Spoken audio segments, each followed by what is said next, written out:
Kenya is sinking fast. High cost of living, unemployment, extrajudicial killings, abductions, and corruption. Our agenda must agend. William Ruto, the worst president this country has ever had, must be defeated. Wanafikiria wametunyamazisha. They think we've lost our resolve. But the people power is very much alive. The one-term movement journey has officially begun. Sisi ndio kusema. From every corner of this country, we need you, we need all of us together to push, to voice, to force until we get the Kenya that we want. This time round, it's about us, guys. It's about you. It's about our future. We have what we call the FIST agenda. The FIST agenda. FIST agenda. Ngumi. Okay. And it's premised on the 5 fingers of the fist. We are saying we shall not pay odious debt. And I borrow the words of Thomas Sankara. If we don't pay that debt, the lenders will not die. But if we continue to pay it, we will die. Okay? We will not pay odious debt. Odious debt in this current budget, this year, debt payments are 2.3 trillion. In the previous one, it was 2 trillion. Those figures are fairly constant until the year 2038. An average of 2 trillion every single year going to debt. You and I don't know where it went to. We don't know what we are paying for because it did not follow our laws. It is not anchored in our laws. You cannot attest to it in any development here, right? And it's like a wash scheme that is perpetrated by governments, previous and current, that is perpetuated by the financial banks and cartels in this country, right? And I am saying we will not pay. What are the legal repercussions of what legal repercussions? Not paying? If it is not anchored in our constitution or the Public Finance Management Act, you know, chapter 12 of our constitution is very clear about how we borrow and how we collect taxes. Okay. So tell me why we should pay something that's not in our budget. How is that odious to us? So what did it go to? We contribute taxes, and of those taxes we contribute, 70% of it is going to that item called debt. 70 out of every 100 shillings, and it's increasing, it's going up. In the last budget it was actually 78. All right? Percent. In other words, 78 shillings of every 100 going to debt payments. So we remain 22. So he is borrowing. The current regime is borrowing to stay out of default, right? For consumption, because it doesn't have enough money to pay salaries, to pay counties. It's borrowing domestically to stay out of default. But it is defaulting on development. It is defaulting on pensions. It is defaulting on salaries. It is defaulting a myriad of issues. And that is hampering us and is going to hamper us until 2038. So this is where the death comes. Yes. All right? Now, on the basis of that, like the way CT said, we are saying that if it is not in our laws, it is null and void. Help me understand something, Jimmy. When a country borrows,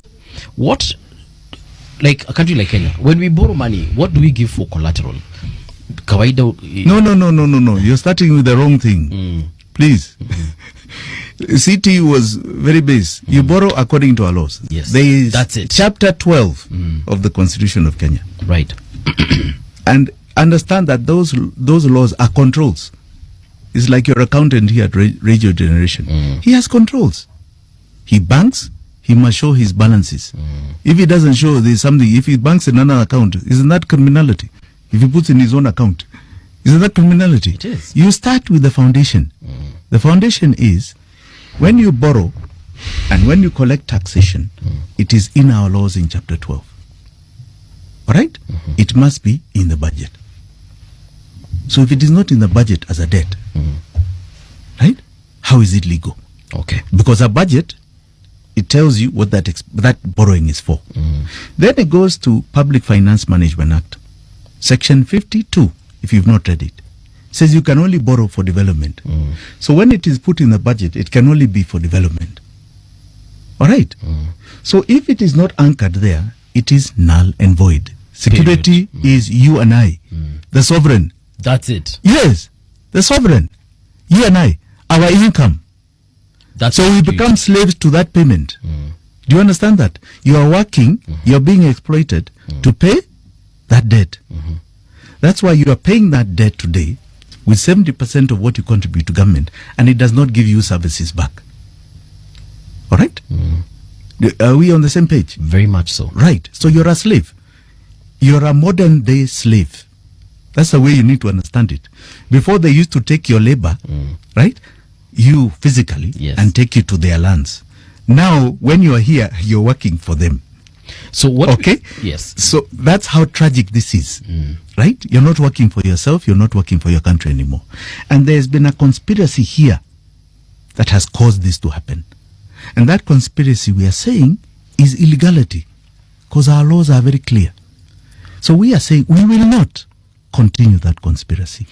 On day one, ukiekelea Biblia chini hivi, there is no debt we are paying that is odious. I am going to do the following.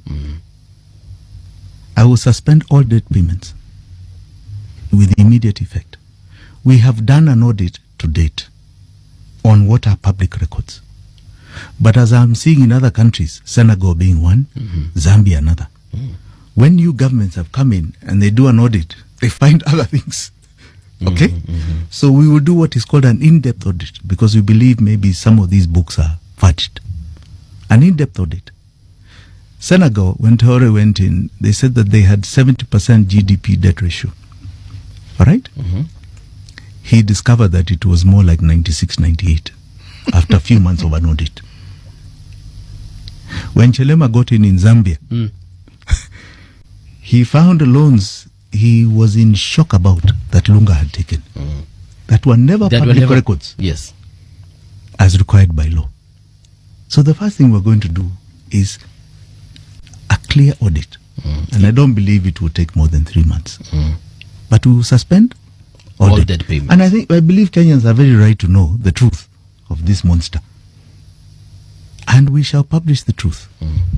And I'll tell you, it is our belief that we do not have debt, and any legitimate debt we have has already been paid to illegitimate sources, and we will not pay those illegitimate sources anymore, and we want our money back.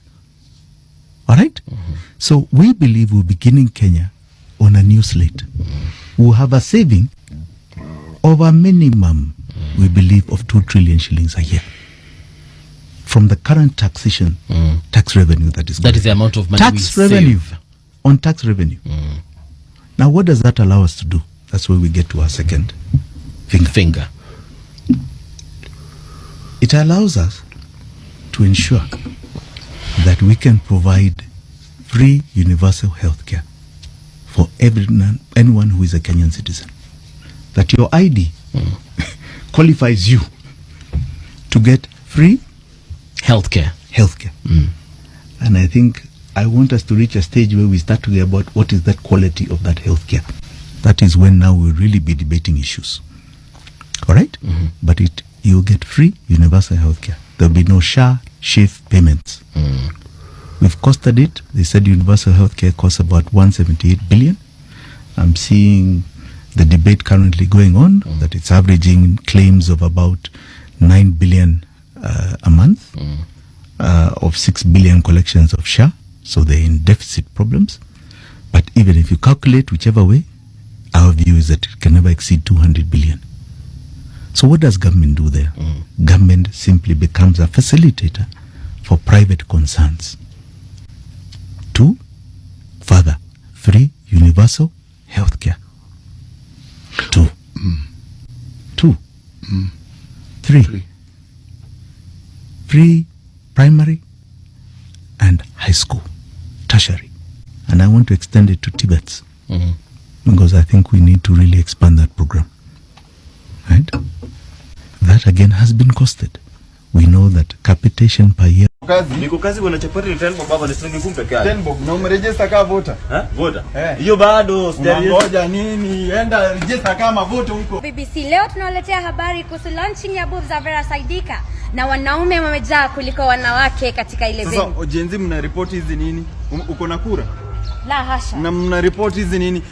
Genz chukua kura, time ya maandamano mlitokea ati sijui 1 term 2 term. Hizi vitu enda chukua kura saa hii, cameraman enda chukua kura. Wacha tu hiyo. Wacha nikupige 2 term sasa. Wacha hii sana. Genz mnatoa vita ya kucheza pool na mna vote. Enda chukua kura. Very nice. Sawa nimekumiss bana. Genz mbona mnaibia Genz mwenzenu mpesi ni yake. Mregister kama voters. Enda mregister, enda mpige kura. Very nice. Ile siku ni leo. Come with me as I propose to my mpoa. Come. Mahari nini? Unaoa nini? Umechukua kura? Enda chukua voters card kwanza. Very nice. Hadi sasa tumerudi form. Sinakwambia Man U new team. Man U new team. Man U kitu gani? Umechukua vote. Enda mregister mpige kura. Very nice. Wacha nijiekelea please, kesho na zamkie nende mjengo. Uamke mjengo gani? Unachukua vote. Enda chukua vote kwanza. Very nice. Sikia dino naenda kutafuta kazi, uko na interview sahi. Genz unaenda kutafuta interview, umechukua kura? Bado sijachukua. Enda uchukue kura kwanza. Very nice. Hi Kenyans, mi sina maneno mingi. All I want to say is Ruto must go like yesterday. Bye. Ati black chocolate ni fine melanin bana kutoka nikapate. Kanapenda kenye mi wanapenda, so kanapenda toto chupa na hali ya nono. Madam na kudai, umedunga mini na unapenda mangwai. Una dance fit, unawacha nikismile. Ama niko high, you realize I'm nice. Kono moja mbele, gine yende rembe. Pile up, yoni. Enyewe Ruto must go. Enyewe Ruto must go. By the way, Ruto must go. Enyewe Ruto must go. Wash fire, Ruto must go. Enyewe Ruto must go. By the way, Ruto must go.